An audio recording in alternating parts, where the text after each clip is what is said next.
Hello everyone, this is Hugo from Ichiban Painting, and today I'll be showing you a tutorial on a really easy thing, but really important and a must-have: how to make a wet palette.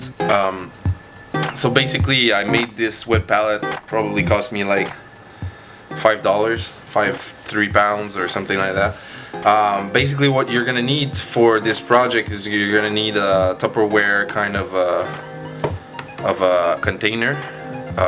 You could do it with any kind of container as you want, but the thing is, with a Tupperware kind of a container, you're gonna have a lid that closes, so it's gonna help you keep your paint even longer with that kind of thing. And you can get one for $1 at a dollar store. And then you're gonna need some sponges and this, I checked it before, and this one could fit 3, so it was perfect fit. Then you're gonna need some wax paper. It's the Japanese equivalent, but it's wax paper, a roll of that, and you're gonna need some tissue. So the first thing you do is that you're gonna take your plastic Tupperware, and then you're gonna put in the sponges. Then after, the second step is gonna take your tissue papers and fold the tissue papers in the palette itself. I'm going to explain to you why I use tissue papers and not just the sponge itself. So I'm just going to do it here, and I'll be able to explain to you why I use that. I use, like, as you can see now, 3 layers. It doesn't really matter how much tissue paper you put in, but it's kind of an important step. So I'll use one more layer just for luck. I feel lucky today. So basically that's it. I put my tissue paper in, I have my sponges in between. Then the next step I will do is put some water in. So I just want to make sure that my tissue paper is all wet and that I have good amount of water inside my wet palette, and then I can make sure that the water is going in.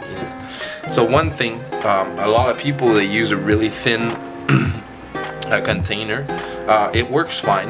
Why I prefer to use a big thick container like this size is because the sponge is going to be thick and I can put more water in. Therefore I won't have to put water all the time in it. It's going to stay wet like this for probably, normally I put water every week or so it's going to stay wet for a long time.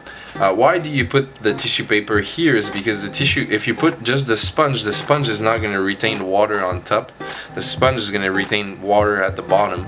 By putting the tissue paper on top of it, you're going to make sure that you always have water on top of the palette, that this area is always wet.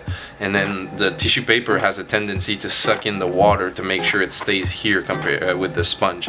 So sponge retains the moisture and the water, and then here you have a watery surface that is going to be in contact with your wax paper. And then basically what you do on top is you put your wax paper on top of it, and the wax paper is not going to let the water through it, but it's actually going to let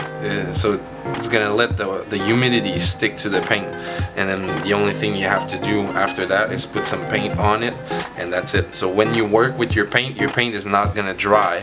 It's going to stay really wet and still stay really nice inside the palette. And then once you're done finishing working with it, then you're going to have the ability to close it off, and the paint that you work with it and you put there is going to stay good for a longer period of time. So therefore you're not going to be wasting the paint that you have. You're going to be able to keep the paint that you're working on for a longer period of time, especially if you're doing mixes of paint. Normally sometimes mixing paint is a pain in the butt because you're going to mix it, and then after that it dries up and it's really hard to get the same consistency and the same exact mix. Therefore, if you do it on a wet palette, then your mix is gonna stay good for at least like 24 hours, even so sometimes more than that, if you close the lid once you're finished working with it. So then you're gonna be able to keep the same color for many models. So really quick tutorial on how to use and how to make a wet palette. Hope you guys like it, and I'll see you on the next video.